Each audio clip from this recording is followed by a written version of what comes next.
YouTube watch like share, এটা একটা Korean job. তো এই জবটা সাসপেন্ডের হয়। এই জবটা তোমরা করবে। এই জবটা কিভাবে করবে, এখানে দেখো 2 নম্বরে সার্চ কিওয়ার্ড বলে একটা কিওয়ার্ড দেওয়া আছে। এই কিওয়ার্ডটা দিয়ে তোমাকে ইউটিউবে সার্চ করতে হবে। আর এই দেখো 4 নম্বরে একটা লিঙ্ক দেওয়া আছে। এই লিঙ্কে থাম্বনেল থাকবে। এখানে এটা কপি করে নেবে। ইমগুর এখন খুলছে কি না দেখে নিয়ে একবার। এই লিঙ্কটাকে ওপেন করবে। এখন টেম্পোরারি অফ, ইমগুর ডিরেক্ট খুলছে না, সেই জন্য এই লিঙ্কটাকে কপি করে নিয়ে টেলিগ্রামে যাবে। টেলিগ্রামে গিয়ে কোনো একজনকে তুমি শেয়ার করবে, তোমার নিজেদের যা চেনা জানা কাউকে, বা নিজেদের কোনো ইয়ে থাকলে। দেখো এখানে 9 মিনিট 46 সেকেন্ডের একটা ভিডিও তোমাকে দেখতে বলেছে। তো কি হয়েছে, এখান থেকে কিওয়ার্ডটা আমি কপি করে নিলাম। কপি করলাম, কি বলেছে, like the video after watching. 6 নম্বরে দেখো এখানে like the video after watching, ভিডিওটা দেখে লাইক করতে হবে।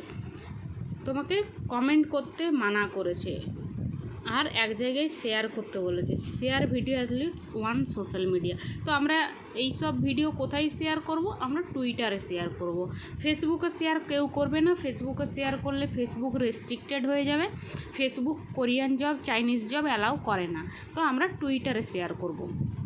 এখানে কি বলেছে, কত ফ্রেম লাগবে, ও সবগুলোতে ফ্রেম বলে না, এটাতে ফ্রেম বলেছে। দেখো 10,000 প্লাস ফ্রেম লাগবে। 10,000 প্লাস ফ্রেম হলে তবে গিয়ে তুমি নার্সটা অফ করবে, বন্ধ করবে, মানে ভিডিওটা স্ক্রিনশট নেবে।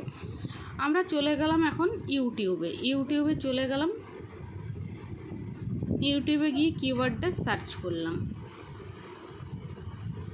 এখানে দেখো এই ভিডিওটা আমরা দেখতে পাচ্ছ। 9 মিনিট 46 সেকেন্ডের ভিডিও। 9 মিনিট 46 সেকেন্ড ভিডিওটা আমি অন করলাম, পজ করে দিলাম, সাউন্ডটাকে হাফ করে দিলাম। সেটিংয়ে গিয়ে অ্যাডিশনাল সেটিং গিয়ে নার্সটাকে অন করে দিলাম। এই যে লেখাটা আসলো, এটা স্টার্টস অ্যান্ড নার্সে দেখো ডব ফ্রেম বলে 039 দেখাচ্ছে, এইটা নার্সটা উঠবে। আবার সেটিংয়ে গেলাম, প্লেব্যাক স্পিডটাকে 2x করে দিলাম, ব্যাস হয়ে গেল। ভিডিওটা 여기가 가장 중요합니다. 2015년에도 사랑하는 아이들을 위해 건강보증 자산을 알아보시는 분들이 많은데요. 많은 부모님들이 우리 아이들을 보고 있으면 아프지 않고 건강하게 자랐으면 하는 마음이지만 예상할 수 없는 상해 사고 및 갑자기 찾아온 질병으로 인해 어떻게 하면 든든한 보험을 준비해야 될지 고민이 많으실 겁니다. 그래서 오늘도 제가 준비했습니다. 어린이보험 가입하실 때 어떤 것을 주의 깊게 봐야 하고 왜 이 세 곳이 중요한지 제가 모두 공개하겠습니다. 만약 이 영상을 처음부터 끝까지 보신다면 앞으로 어린이보험 때문에 골치 아프지 않으실 겁니다. 우선 어떤 부분들을 주의 깊게 봐야 되는지 보셔야겠죠. 첫 번째는 보장 자산에 대한 우선순위를 이해하셔야 됩니다. 보통 어린이보험은 실비 종합보험 구성으로 되어 있는데요. 보장 범위에도 넓은 순서가 있기 때문에 어린이보험도 넓은 보장 범위 위주로 차례대로 구성을 해야 된다는 거죠. 첫 번째는 실손 의료비입니다. 병원에서 치료 시 실손 보험에서 일정 자기 부담금을 제외하고 보장을 해주는 특약이기에 가장 중요한 부분이라고 말씀드릴 수 있으며 실질적인 치료비를 2025년 어린이보험 여기가 가장 저렴합니다. 2015년에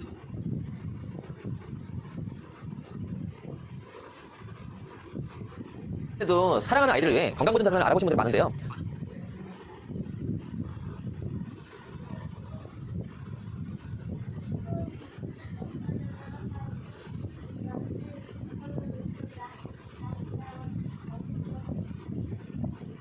(2025년) 어린이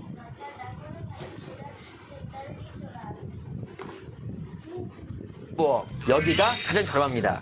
2015년에도 사랑하는 아이들을 위해 건강보증 자산을 알아보신 분들은 많은데요.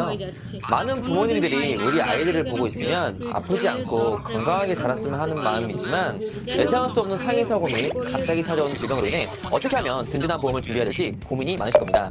그래서 오늘도 제가 준비했습니다. 어린이보험 가입하실 때 어떤 것을 주의 깊게 봐야 하고 왜 이 세 곳이 중요한지 제가 모두 공개하겠습니다. 만약 이 영상을 처음부터 끝까지 보신다면 앞으로 어린이보험 손해보험사로만 비교하시는 게 아니라 생명보험사 상품들과 같이 비교해서 우리 아이한테 가장 합리적인 상품을 찾는 것이 현명한 부모님이겠죠. 다섯 번째는 여러 보험사를 취급하는 전문가 준비하셔야 됩니다. 한의사만 비교했을 시 보장 범위, 납입료, 보장 한도 등을 구성하는데 제한이 될 수 있습니다. 그래서 내 자녀한테 가장 유리한 보험을 선택하기 위해서 저와 같이 여러 회사를 취급하는 전문가와 함께 다양한 회사로 ওই যে শেয়ার থেকে কপি লিঙ্ক করে রেখেছি, সেই লিঙ্কটাকে টুইটারে গিয়ে শেয়ার করব। টুইটারে কোথায় শেয়ার করব, এখানে প্লাসটাতে যাব, পোস্টে যাব, দেন এখানে লিঙ্কটাকে পোস্ট করব। পোস্ট হয়ে গেলে ইওর পোস্টে গিয়ে লিঙ্কটাকে কপি লিঙ্ক করে নেব। কপি লিঙ্ক হয়ে গেল, আমি আবার জব ফিডে চলে গেলাম।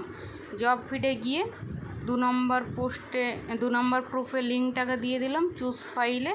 আমি যে ফুল নাটসের ভিডিও করেছিলাম, স্ক্রিনশট নিয়েছিলাম, সেইটা দিয়ে দিলাম। সাবমিট প্রুফ করে দিলাম। আমার জবটা সাবমিট হলো। এইভাবে এই জবটা করবে। সাসেন্টের জব কোনোটাই 6000 ফ্রেম বলে, কোনোটাতে ফ্রেম বলে না, শুধু 5 মিনিট দেখার কথা বলে। তো যেটাই যেরকমভাবে বলবে সেটা সেইভাবে তোমরা সাবমিট করবে। আর সাবমিট এখনও হলো না, ওয়েট করতে হচ্ছে। রিফ্রেশ করে দেখি, আরেকবার সাবমিট করতে হবে। যাই হোক, জবটা তোমরা যদি আশা করি বুঝতে পেরেছো তোমরা দেখে যে কীভাবে করতে হবে। জবটা সাবমিট নিচ্ছে না। যাই হোক, এইরকম জব আসবে, এইভাবেই করবে।